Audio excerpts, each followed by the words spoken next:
Hello there, it's Alana Tucky, and I'm here to help you with this problem, which is 6.2, number 53. And it's kind of a tricky problem, so let's look it over. Oop, let me click on the example part first. All right, so according to a survey, 30% of residents of a country 25 years old or older had earned at least a bachelor's degree. You are performing a study and would like at least 10 people in the study to have earned at least a bachelor's degree. Okay, so let's think about this for just a second. You're trying to do a survey. You want at least 10 people in that survey to have earned a bachelor's degree. Follow? So you're going to this country. Pick a country.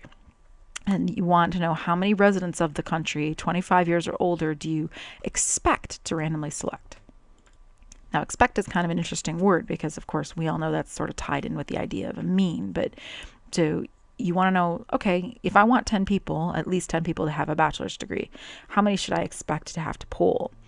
But that's not going to be a guarantee, right? You don't know for sure you're going to have at least 10 people. Matter of fact, we never can know for sure because you could always, poll 300 people and none of them have a bachelor's degree, right?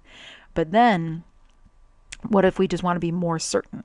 So how many residents would we have to poll to be like 99% certain, probability 0.99, that the sample contains at least 10 people who have earned a bachelor's degree? Okay, so a binomial experiment with n independent trials, right? So this is binomial. We have a set probability of success. We have this is equal to 0.3, and of course independence and all that good stuff. The issue is we don't have fixed number of trials. What we're trying to do is figure out what that fixed number of trials should be. So let's remind ourselves that the mean is equal to, mean, mu. Oh, let me insert the symbol here. Is equal to n times p. Okay, everybody knows that formula, no troubles. What you're solving for in that formula is the n, right? You know what p is. You know p is 0.3, and you kind of know what the mu is, right? Your mu, mean mu, is equal to 10, right? You want 10 as your expectation. Okay, so you need to figure out, okay, if I want 10 to be my mean, my expected value, then how many people do I have to go get? What's my n value? So this is equal to, now just think about it, if you had mu is equal to n times p and you want to solve for n, you divide both sides by p, correct? So you take your mean, you divide it by p, and there you go. And then you have to round up to the nearest, whatever, so this is 34.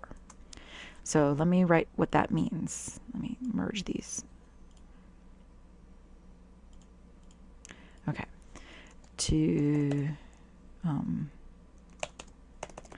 If we poll 34 people in this country, we expect about 10 of them to have a bachelor's degree. Okay, that's what we were figuring out. You're saying, hey, if you want 10 people to have a bachelor's degree, then you need to poll around 34 people. Okay, but there's no guarantee. Like if I go to this country and I poll 34 people, I might get 9. And if you go there, you might get 12. And if the next person goes there, they might get 8. It just happens, right? So that's not good enough, you say. You say, okay, I want more than that. This was the answer to A, by the way. I guess it's technically right here. So you say, look, I want to be like 99% certain that I've got 10 people, at least 10 people that have a bachelor's degree. So that's going to be a little bit trickier, actually quite a bit trickier. So let's start with a couple of things. I'm going to start with n. And I'm going to, I'm just going to make up some numbers here. I'm going to go start with 34. I mean, you could technically start at 1, but, I'm just going to start at 34. I'm going to go higher. And I'm going to add 1 and drag it down. So I've got all sorts of numbers in here. Okay. Now what I want is the probability that at least 10, right, have a bachelor's degree. So what I'm going to do first is I'm going to find the probability of 0 to 9 have a bachelor's degree. And then I'm going to take it away from 1 to find 10. So let me show you this. All right, so let's start with 0 to 9 for 34. So the probability of 0 to 9, this is binomial, right, because it's independent and all that good stuff. So it's binom dist. Now, your number of successes you want to be fixed at 9 because we're always talking about at least 10 people. So we're going to do up to 9 for this one, and then 10 will be the complement, 10 and higher, because at least 10 is 10 and higher. right? Then our trials, that's sort of what we're trying to figure out. That's the n you're solving for. So let that be, in my case, cell E2. There's your n. Now your probability of success is this guy up here, 0.3. I'm going to give it $signs so it never changes. And now here's something tricky. I'm going to say true, not false like we often do. I'm going to say true. Oh, I better go back and explain just a little bit about what that means. So here, hold on. Let me do this real quick. Let me change this to 20 just for the sake of it. All right. And then I'm going to go over here and I'm going to explain what that means. So let me go x0. Oops, you probably can't see that.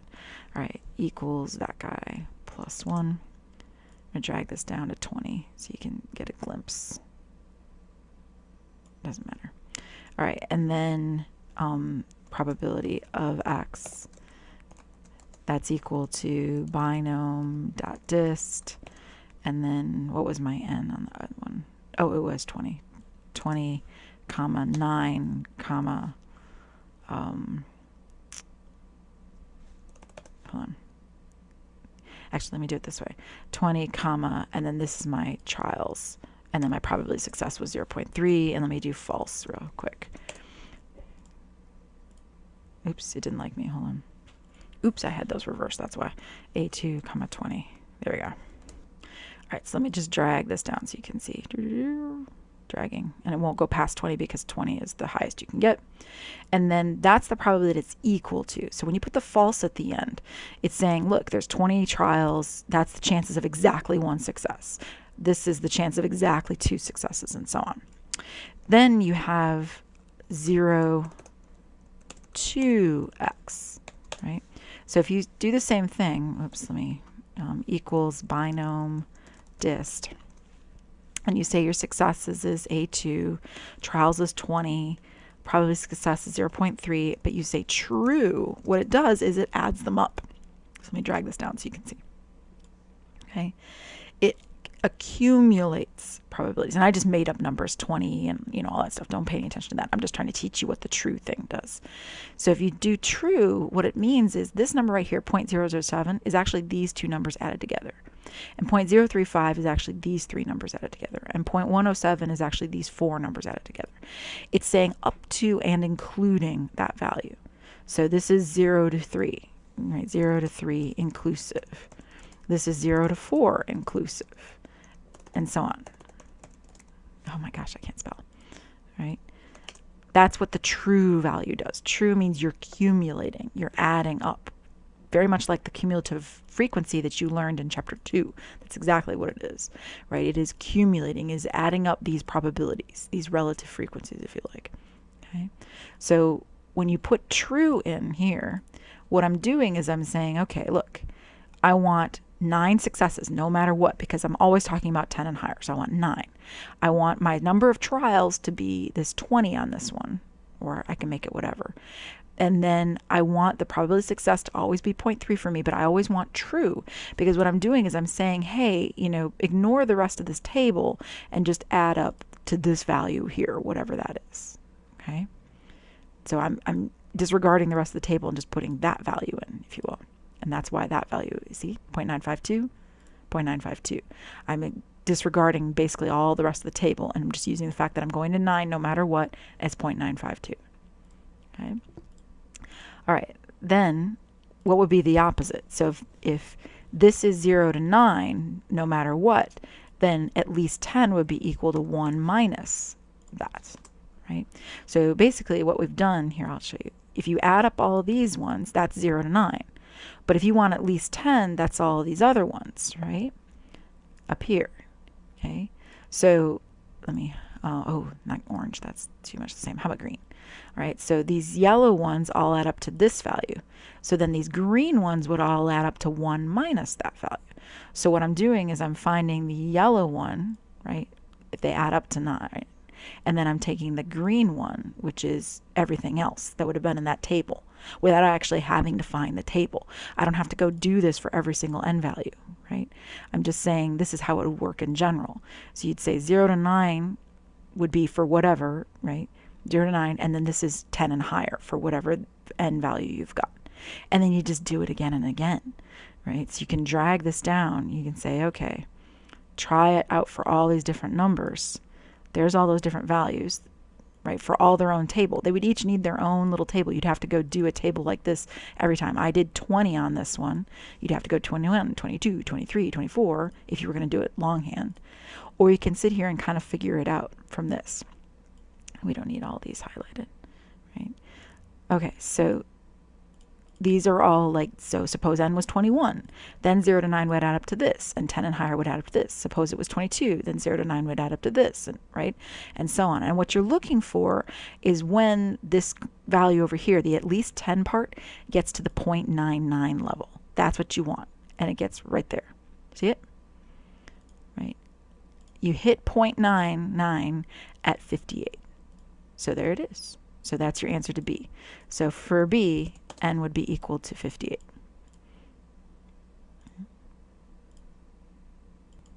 And by the way, if you're working from a calculator, just by accident, then it wouldn't be binom dist like I'm doing here. It would be binom CDF. CDF is the cumulative one. It's the one that has the true in it, if you will. And then PDF is the one that has the false. So if you just happen to be working on a calculator, it's the same idea.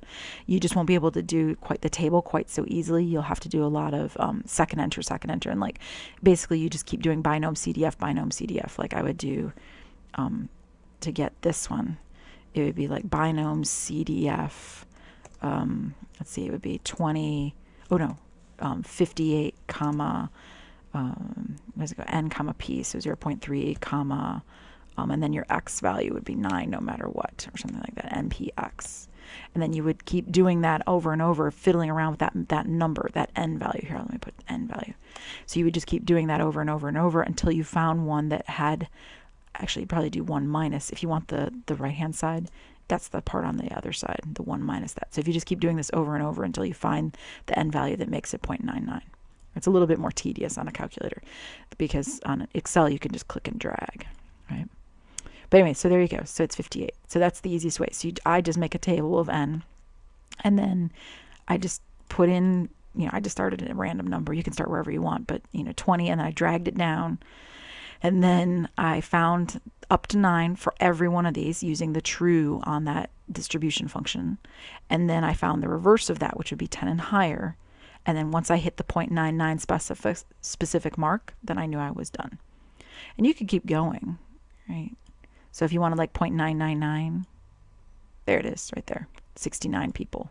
That would be 0.999 probability. All right, I hope it helps with that one. That was a little tricky. See you back here for more videos.